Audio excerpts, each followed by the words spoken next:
What is this? What did you send me? I asked if she would split the $350 sushi dinner she wanted for the first date. Best of luck to you. Haha, good to know you're broke and not a gentleman. Wait, I'm sorry, what? Sorry, but I've done that before. It's not worthwhile and certainly isn't what I'm looking for now. Best of luck to you, Jessica. Haha, good to know you're broke and not a gentleman. So you'd want me to pay $20 for gas to drive to see you and pay for my own food, on top of spending 2 hours getting ready. If this is the energy you project on the first date, I'm glad I'm not finding out anything else. I have no shortage of successful men who want to take me out. It's about finding a man who has his life together mentally, spiritually, and financially so we can build a successful life together. You've shown who you are. I can tell a lot about a man before and during a first date, and you have already failed the test.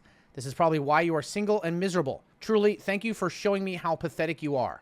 I'm gonna say this. I don't know what the context of this was. He could have said some really egregious shit, but, and this may be her being defensive, but I think we're at a weird spot right now where men have generally been the one who did the inviting, picking up, paying for things. But we've kind of gotten, and a lot of that used to be because that was like a chivalry thing to do, and also because men worked and women didn't. And I think now a lot more women are working, so it's, you know, it does make more sense that people would like. I'm a big believer that if it is a first date, first off, first date, don't go to expensive dinner. What the fuck are you doing?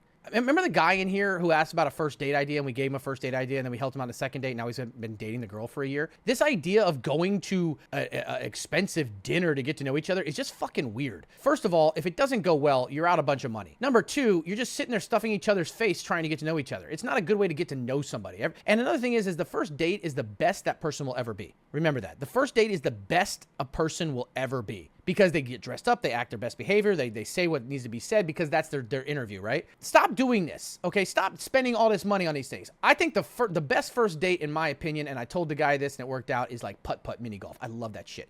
Competitive, you can be flirty, you're outside, it's safe, there's no pressure, you're having fun, you're doing something together, you get talk, you get time to mess around, and you could play competition and stuff like that. You get to know somebody like that, and then have a second date after like coffee or something after. If it goes good, you could be like, hey, do you want to go grab a coffee after this, whatever like that. Then you can and then if they say yes, you already know the date's going good. It doesn't cost you a lot, and it's more about interaction and fun. Regardless of all that bullshit, holy fuck. If you think that, honestly, if I was a man or a woman and I was on a date and somebody wanted to split the bill with me on the first date, especially if it didn't go well, but just split the deal with me, that would be the opposite of I want to build a life with somebody who's financially stable. That's not a financially stable person. That's somebody who's willing to throw a lot of money at a very risky, investment, very speculative investment. Like, I'm going to take you to a $400 dinner. I don't know anything about you, and I'm going to eat that cost. It's like, bro, this person isn't really thinking long-term. Now, I may just be an old, boomer brain, but like, I would think somebody wanting to split a check on the first date, especially if it went bad, maybe if they, they could say, I'll pick it up anyways because it was just I had a great time or something. But like the idea that they're thinking fiscally on the date, right? Because dating world sucks. And if you're going out to expensive dinners all the time trying to get to know somebody, you're going to go broke doing that. If anything, this is the opposite, in my opinion. If I ever split a check on the first date, kill me. Well, Nadia, that's because you a hoe, okay? I'm sorry. Okay, I'm just kidding. I love you, girl. No, but like, I'm saying like, it's not about splitting the check. It's the mindset. It's the mindset. It's not about actually splitting. I'm just saying that the idea, guys, okay, ladies, okay, you guys know Nadia and I give each other shit, okay? Please, VIPs catching strays. Come on. You failed the test already. Nadia gets paid by men for her to step on them and call them broke little bitch boys. Okay, that's what she does for a living. I respect it, okay? I respect it. That's literally what she does for a living. See, she's even not tipping her cap. Goals, Emily, you just don't have it in you. She went from a financial advisor to a financial dominator or dominatrix. I mean, that's what she does for a living.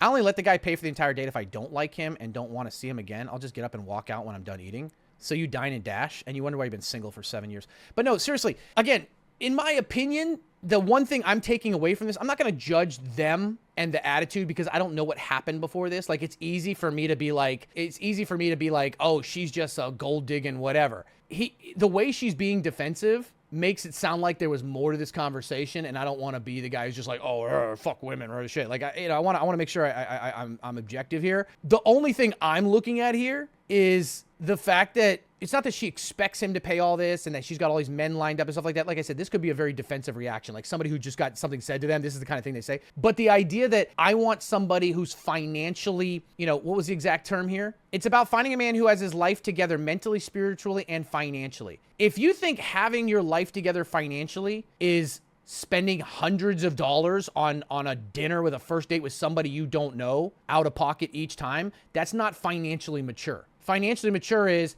hey, we're on this first date together. And remember, this is after they decided they didn't like it, right? I don't know, because like I said, maybe, that's why I'm giving her a little bit of the benefit of the doubt. Maybe he made it be, they didn't discuss it beforehand, so she assumed that he was paying, and then he comes like, the date wasn't good, give me half the money, so then she's being, I don't know. So again, whatever, but the idea that you kind of want to be with somebody, because there's two things that are going to automatically ruin every single relationship. There are two things you have to be compatible. You have to be sexually compatible and you have to be financially compatible. If you are not at least those two things, you are not going to work out.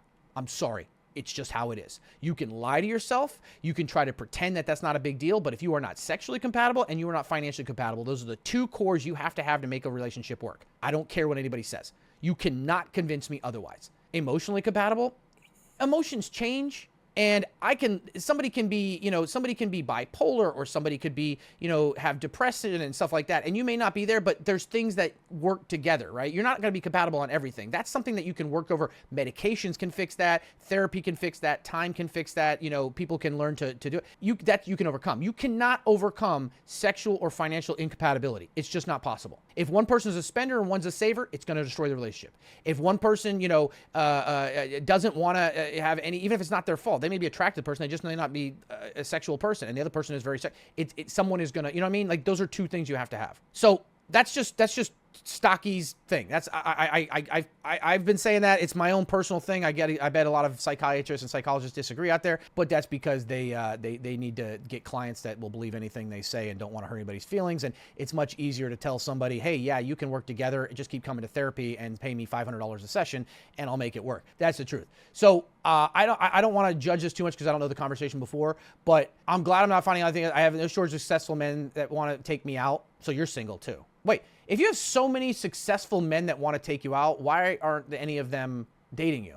Maybe there's a common denominator here. I'm looking at her right now, and she doesn't seem like the girl who is just out getting free dates. I feel like she's the type of girl who has some kind of, I don't want to call it like a daddy issue, but some kind of like either dependency issue or something like that, where it's very easy to convince her that you're into her and that you're in a dating relationship. And she probably gets, never mind, I'm just gonna shut up.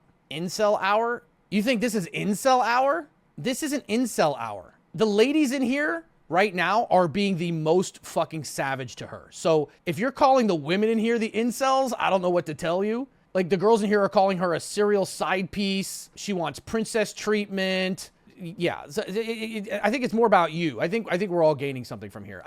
But the point of this was the financial thing. I just wanted to focus on the financial thing. Honestly, in my opinion, this may not be a popular opinion, but if somebody beforehand, you should not, when you set up a first date, it should be very clear what the rules are going, or not the rules, but what the idea is going in. Don't, guys and ladies too, don't invite someone on a date and not discuss splitting the check until after the bill has arrived. That's a bad look. It's a bad look. That does make you look like whatever. Like, if you're going to go on a first date, it may be uncomfortable, but say, hey, yeah, let's go, whatever. And, and make it fun. Be like, yeah, we'll split the bill in case it turns out that we hate each other as a joke or whatever, or if you decide to dine and dash. I don't know. Make it fun. I think it's if you want to pay the bill, whatever, then just say, and if it goes well, I got the second date, something like that. I mean, it's uncomfortable, but people are so afraid. People are so worried about being themselves and being real that you wonder why you get in these bad relationships, these bad dates, because you're being fake the whole time, and the other person's being fake, and you guys aren't being real with each other. Be real.